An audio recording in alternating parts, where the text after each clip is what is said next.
Hey everybody, welcome to Dangerous Misinformation. Stick around today as we'll talk about the Israeli-Palestine conflict, not having to always be so tolerant, and knowing when you're progressing in life. Stick around to the end and be sure to leave a rating and review. Thank you for tuning into Dangerous Misinformation.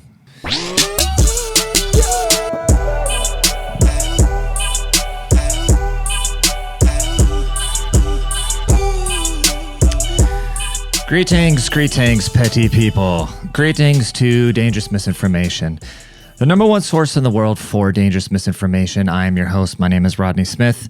You can find me on any social media pretty much at Lord Petty, some form of underscores. Appreciate you tuning in.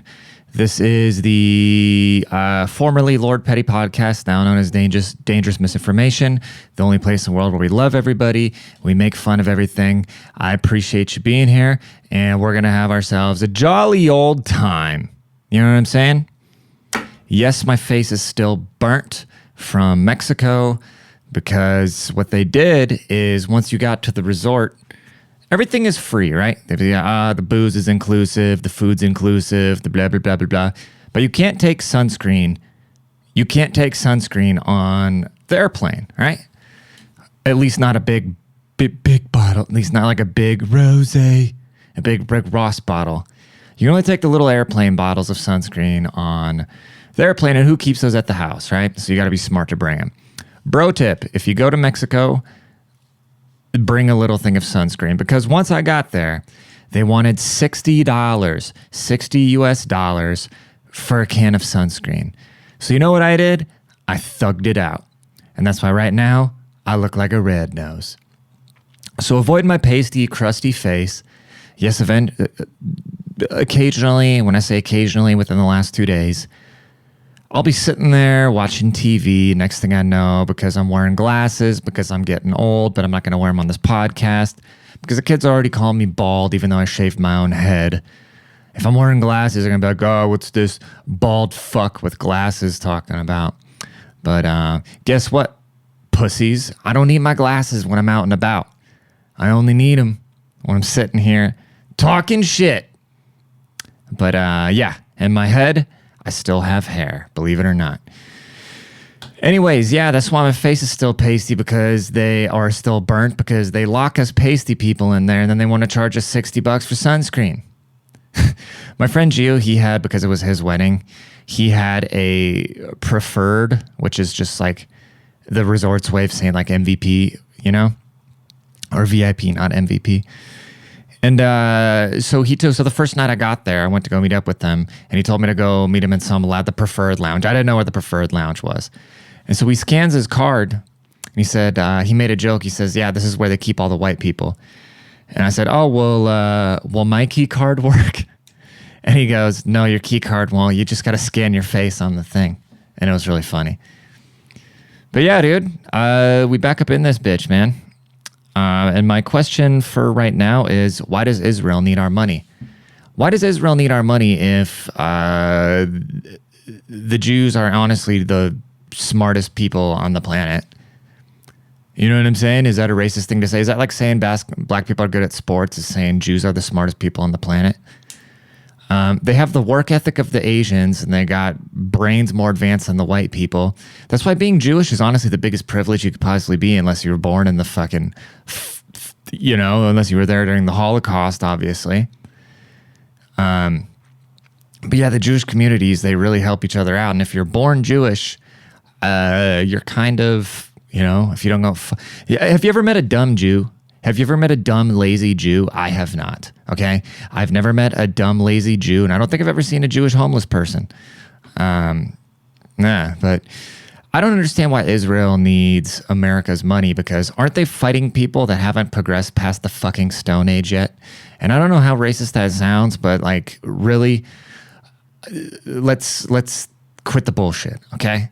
And I don't know why we have to act like every cultural norm has to be accepted in America, right? Some things just don't work. Some things just don't work, and I think one of them, like traditional Islam, is just one of those things that does not work in the Western world. Why we pretend it does is beyond me. It's like certain cultural norms do not mesh in certain areas.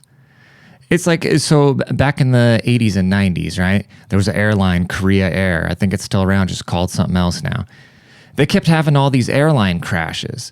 And nobody could figure out why, because the planes were good. There was nothing wrong with the planes. The pilots, they were all, their mental aptitude, everything was good there. None of them were on drugs. Basically, everything was the same with this Korean airline as if you looked at any other airline, but they were having 17 times more crashes, right? And so they did these deep studies into it, like, why would that be? And it was a cultural thing for the fact that the Korean people are so polite, that they're so polite and they're so order. They go so much by like social hierarchy. So nobody would want to challenge the captain. And so the co-pilot's job is to be like, if the captain's fucking up, they're supposed to say, hey, they're supposed to help fly the plane. And so these planes were going down because there was no direct communication. Something would go haywire, and then the subordinate would be too afraid to either deal with the tower. Like there was this one instance where they ran out of fuel. They kept coming in with this headwind and they were out of fuel. And these guys, they wouldn't just tell the tower, they wouldn't say, no, like we are out of fuel. And then this guy wouldn't tell the captain that, hey, we're not going to be able to make another loop. He would just insinuate it because the cultural norm is to not challenge the boss and to not be pushy. And so there's certain environments where being polite really works and really is to your benefit, but in a high stress environment, you need to be direct. You know what I'm saying? And so is it racist to say that that part of the Korean culture was bad for the aviation industry? No, it's not racist. It's just common fucking sense. Because the way they fixed it, they came in there and said, okay, well, first things first, we're all going to speak English because English is a much more direct language. And it's just kind of the language of the aviation world. If that were to happen today, the social justice warriors would be losing their fucking mind, but it's saving lives. There was another plane like this was happening in Colombia too, because basically these cultures where it was happening the least in places like, you know, Ireland, America, Italy, Germany, shit like that. Places where people don't give a fuck, where people just, say what's on their mind and like the order. The authority isn't as much, people respect authority in Germany and shit like that, but it's like if things are wrong, and the Germans speak up.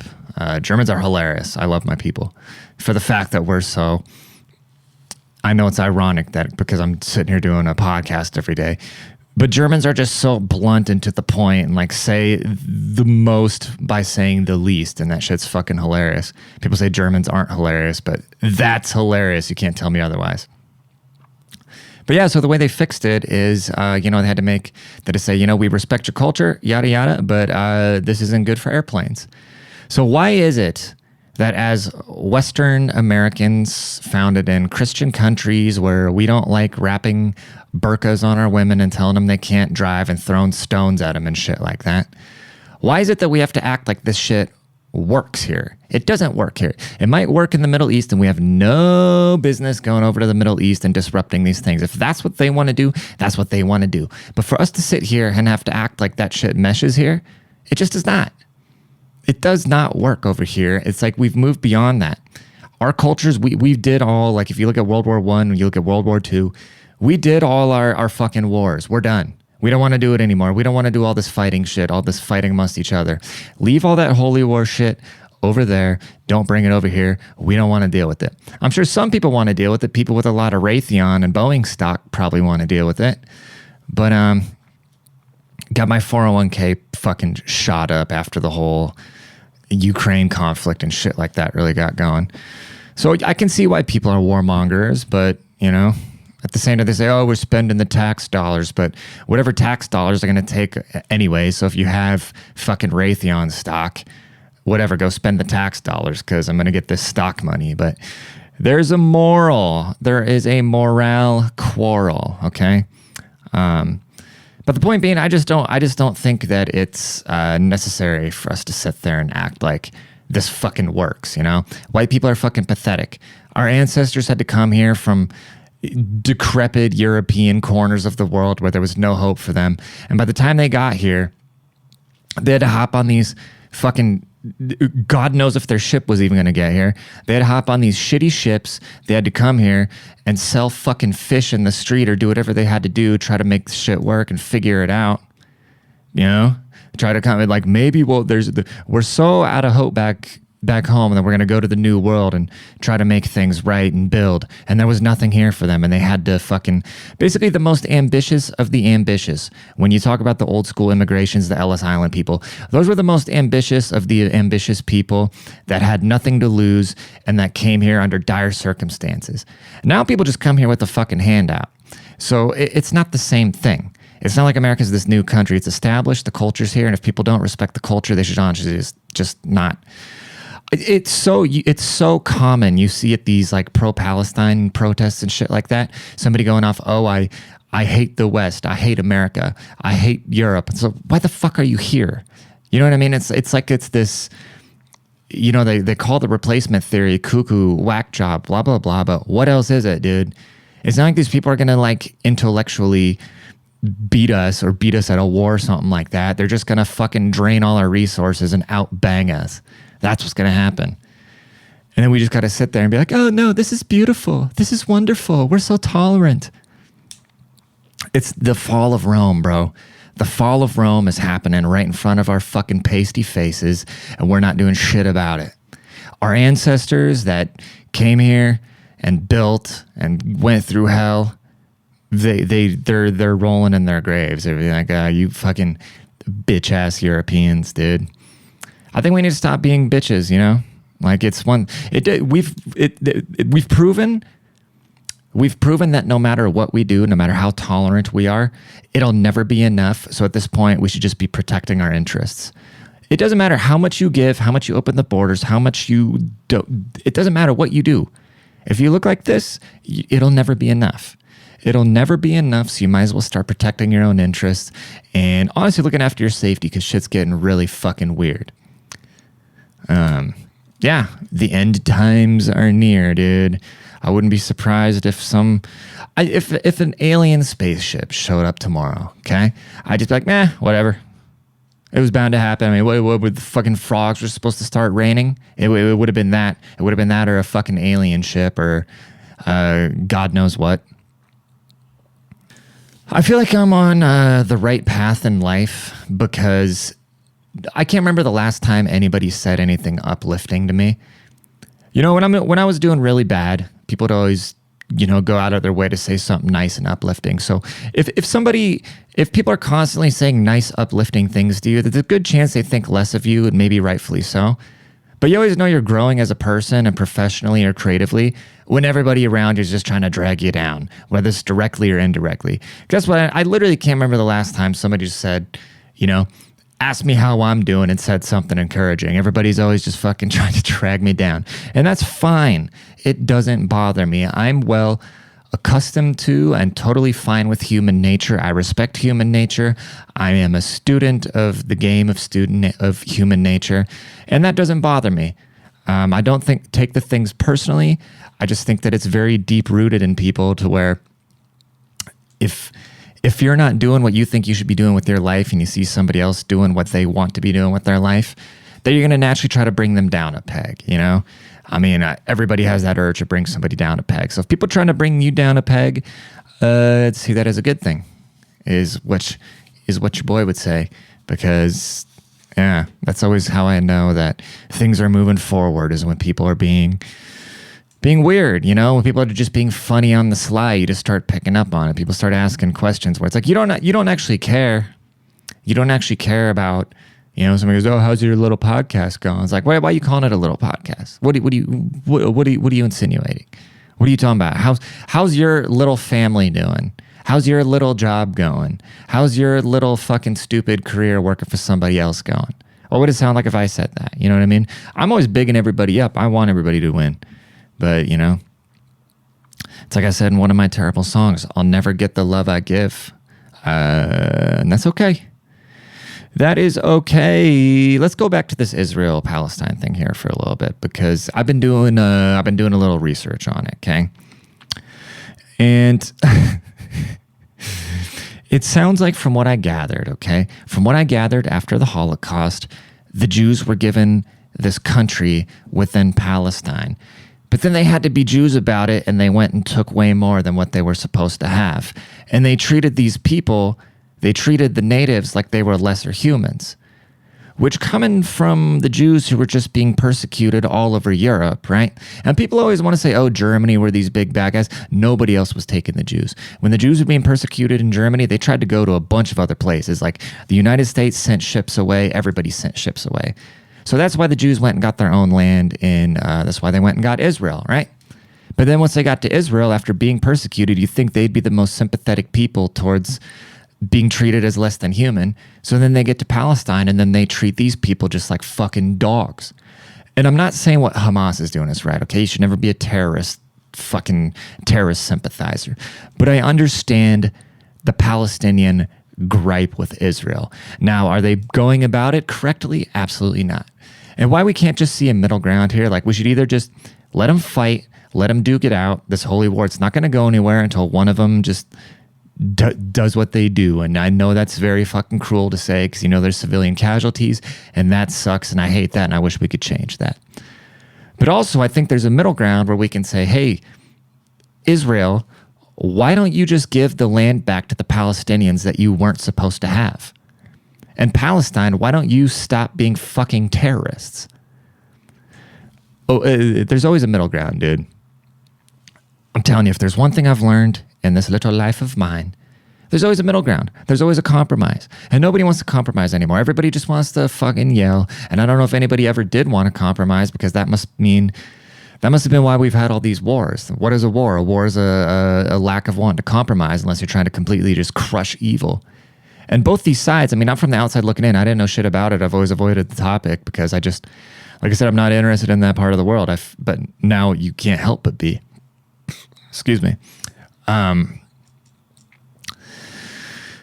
Yeah, dude, it's just, I don't think it's going to ever stop unless, Israel, they want to kill every member of Hamas. Do your thing, I guess. I can't argue with that after what they did, but also understand where the gripe comes from. You know what I mean? It's pretty, who would have thought, by the way, we would have the SJW Hamas crossover episode. It's funny how you see these super liberal person, they're all pro-Palestine, and they don't even realize if they were in Palestine, they'd be getting thrown off of roofs. These Hamas people are bad people. They're bad people, but they're spawned out of, it's why if you look at the fucking ghetto, right? The circumstances were created there. And nobody wants to acknowledge that, okay, well, these behaviors, we can change them. They just keep blaming the circumstances. And then in this, it's the opposite, where they don't look at the circumstances. They only look at the behavior. There's a middle ground. To fix the ghettos, you got to say, to fix the ghettos and fix the Palestine thing, it's the same fucking thing.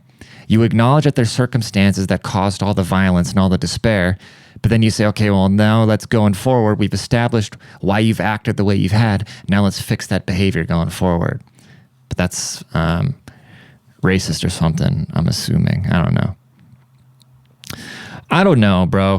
What I'm gonna end it off with is that I do not like joining things. I do not like joining groups. I do not like joining mail lists. I do not like joining clubs. I do not like joining journeys. I don't want to just be a part of things. And people say that that's an inherent human need to be a part of something. Personally, I do not. I think it's the weirdest thing in the world to fucking join stuff.